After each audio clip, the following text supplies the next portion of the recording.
But I mean, and to go into it, the main mirror of segue into the main mirror of a APC and a Tinubu is the economy. Spoke with a lot of people. Obviously, spoken with a lot of people. I have that went to Nigeria for Christmas, or were in Nigeria already.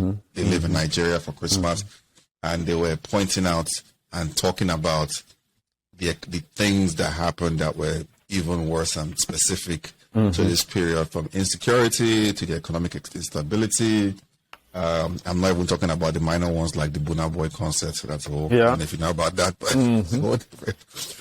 yeah, I don't know what you. Well, I mean, I know I've heard quite a few things, but I don't know what you've heard. About. Now, first things first, I've heard most people haven't seen. So overnight, the government banned the new currency overnight, and they set a hard deadline. They gave a 3-month deadline, which ends end of this month, and automatically all old notes will no longer be cease to immediately. Which is, again, I didn't stutter. All old, within 3 months, all old legal tendencies of Nigeria will automatically cease to be legal tendencies. Tender. Automatically, no appeal, no nothing, no turning in. It is as worthless as paper overnight. And that has been playing out. Some people speculated that it's because Emefiele, who is the CBN governor, who hasn't yet returned to Nigeria after, I think, the UN conference, some people are speculating that he is running away because he tried to be president, or tried to run for president, he didn't get it, and then he's doing this to pay them back. So he hasn't gone back to Nigeria because people want to get him arrested and to neutralize that policy. That's one speculation, but there's a whole bunch of them. But the most important thing is that in a couple of weeks, about 3 weeks, 2 weeks actually, 2 weeks, 14 days, in about 14 days, the country, about 14 days, a little bit over, the currency will cease to be legal tender. And at this time, a large amount of people have never even set their eyes on this. On the new currency. All they keep seeing is 2020, the old ones. 2020, 2021, they haven't seen the new tender, the new currency. In fact, most people, essentially, and another thing was there was an attempt. First things first, they banned crypto in Nigeria. The same CBN governor, leading up to the conventions, the political nomination conventions, they banned cryptocurrency. Nigeria at that point in time was the number 2 country for crypto usage and adoption. It was number 2. It's all there on the ledger, all that. In fact, by most accounts, Nigeria has surpassed and become number 1. Apparently, they wanted to introduce their own digital currency, CBDC, which failed woefully. It was contracted out to a company in Bahamas or somewhere. It failed woefully. And then now they are struggling in between on banning crypto and doing other things. So the currency also is coming in. It's going to clash with the elections, which Nigerian elections historically, back from the late 40s, in fact, actually in the early 50s, started becoming a cash and carry event. So people had in fact, that's the speculation why they want to arrest Emefiele to get this thing stopped. People stockpile on raw money, on physical paper. And they get their agents and they walk into the polls and they offer you money. But now with these elections, you don't even have new notes. Yes. So, yeah. So it's this whole impending doom that's coming. People are angry. I mean, and those that we've seen the videos, Tinubu had bullion vans come to his house the last elections. A lot of these guys go out to people and give them the equivalent of maybe if you get on the high end, maybe $10, $15, somewhere around that, $20 maybe. Most people don't get up to that. Most people are given less than that. $1 or $2. $1 or $2 to vote, and a lot of them go in there and actually carry it out. So now they don't have that paper fiat currency. They don't have it. There's this whole confusion, and that's adding to the problems that in fact a lot of people are keeping money in dollars for kidnapping. That was another thing that happened. So I'll get into that. This period, a friend of mine who was in the East, in 2 parts of the East actually, And this period, people didn't really go to the East for Christmas. What a So shame. those that don't know, the Igbos are very well known to typically travel for major holidays like Christmas and Easter. So this year, people didn't really go. Like, all the roads are free. People didn't really go. I had friends that went from here. Most of them that went from here, went from America or the UK, actually ended up staying in Lagos. In Lagos. They didn't even go to their hometowns like Anambra or Enugu or Ebonyi, or in some cases maybe Cross River, other places you have, or a lot of places where you have Igbo populations, but some of them are actually indigenous to there.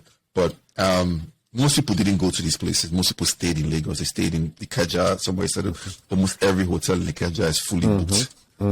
So, you know, there was a lot of insecurity. There was a lot of kidnappings. There were a lot of uncertainty hanging around the period. So it kind of took a damping down. In addition to, obviously, the economic situation and how the dollar had fallen prior to the Christmas season. But when people came in, it kind of had gone up, rather. But when people came in, it kind of like went down, you know. So it's all feeding into the election, the uncertainty, the fatigue for people leading up to these elections. And, you know, it's something that is going to add a lot to, something that a lot of people are not factoring, is going to add a lot to the atmosphere and the likely outcome of what happens. Like I said, I think Tinubu, you tell me if it's a free and fair elections, I'll tell you that Peter Obi, if 70% free, Peter Obi probably wins. If it's a typical Nigerian election, Tinubu is the front runner. It is what it is. Yeah. You know, but yeah. That's my take on that. So Yeah. Well, you know, same sort of. I talked to a bunch of friends who are in Nigeria. Some of them, I have a relative who is actually traveling with the family in Nigeria at the moment, and went to Anambra State. But there was clearly a sense of a scaling back. But, you know, there was actually relative security, you know, relative sense of safety. Part of the particular problem that this relative who is traveling noted was just the festering poverty. You know, that people had very little to eat. So people would come and beg you for money just to afford food for Christmas, to afford food in the new year. And, you know, in my family, because of my mother and the tradition that she established, in fact, my parents, tradition that my mother carried on for 20-some years after my father died, of just giving, helping our poor people. So we, their children, every Christmas we put together some money, and oh boy, now sleep, you to sleep. No. Okay.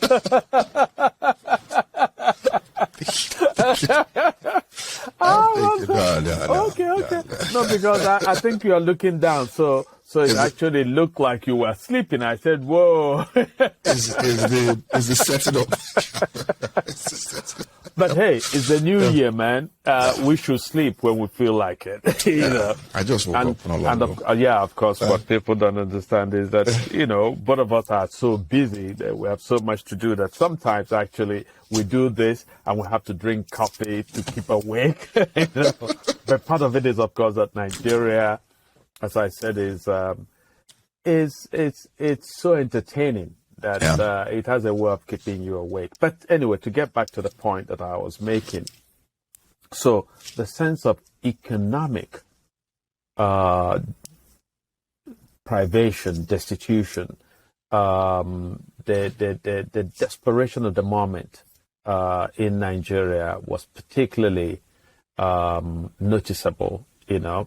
And anybody, I mean, in America, people complain because often you go to the store and you find that there is a 5-cent increase in the price of eggs, and people, you know, Americans go all crazy. And I say, you need to go to Nigeria, where you go to the market today, a bag of rice sells for 10,000. You come 2 weeks later and it's jumped to 40,000. So it's not just an incremental amount is actually a doubling or sometimes a tripling of the prices. I think right now they said a liter of fuel in Nigeria is like $4.50 a liter. It's crazy. It's crazy. $4.50 a liter is close to, what was it? I mean, it doesn't sound much, but that's but if you consider the minimum wage system in Nigeria and the economic situation of people, which is why I also say that whatever happens in February with the elections, which I think the presidential elections will be, I think February 25, if I'm not sure. Should be 25th, right? Yeah. So is that there's a lot of hope, a lot of expectation, not hope, a lot of expectation. People expect a kind of laying to rest of the Buhari ghost, this thing that Buhari has represented. And what Buhari has represented also is this insecurity, that because of Buhari's parochialism, because of his narrow-mindedness, the IPOB movement received a momentum. People felt that this man did not regard the Southeast, did not regard Igbo land as part of Nigeria, did not regard actually the rest of Nigeria outside of his small Katsina enclave as really important as part of Nigeria. And so he's allowed Fulani herdsmen to operate with their absolute impunity in different parts of the north, in different parts of the southwest, in the southeast, and so on, to morph into grabbers of land, rapers of women, and also ultimately kidnappers of people. So Buhari has been a disaster in every way, and the insecurity that you now have in the southeast, where a bunch of groups now arose in the kind of space created by IPOB and his rhetoric, and so you find now an amorphous group that is known as unknown gunmen. Nobody knows. They have no fidelity, no fealty to any particular ideology. They just exploit an environment that is ripe for criminality and for violence. And they've made life ungovernable and unlivable in different parts of the Southeast as well as different parts of Nigeria. So there's a whole lot resting on these elections. My fear is that the elections are going to come. There'll be, if say P2B wins, there'll be great hurrah. There'll be a huge sense of expectation about the immediacy of change in the country. And it is possible that there'll be that kind of change if Obi allows himself to be large, right? If he allows himself to recognize how little he can change, and then invite people who are experts in different fields to come and help him. That's one. I also think that there's a possibility of great change if Obi enlists the emotional support in a real way of Nigerians in the diaspora. And there are lots of Nigerians who have the resources to invest in Nigeria if they see that there is a different kind of leadership. And if he can go to the countries like the United States, look at all the money that America has put in Ukraine. America should actually be persuaded to invest that kind of resources in Nigeria, just in grants. The European Union to invest massively in Nigeria, to forgive the debt that Buhari and the other presidents before him had reaccumulated after the debt renegotiations of the Obasanjo years. If the international community would see serious leadership in Nigeria and invest, just pouring money, because if Nigeria fails, oh my gosh, much of Africa will be in absolute disarray. absolute disarray. So I think that it will be in the geopolitical interests of the European Union, of the United States, of African countries itself, of Asian countries, to see, and of Nigerians in the diaspora, as well as Nigerians at home, because some Nigerians at home also have the means. So you have to really harness and husband the human resources of the country, the best minds, attract fiscal investments and so on, to work on power, right? Because if Nigeria has better energy sector, better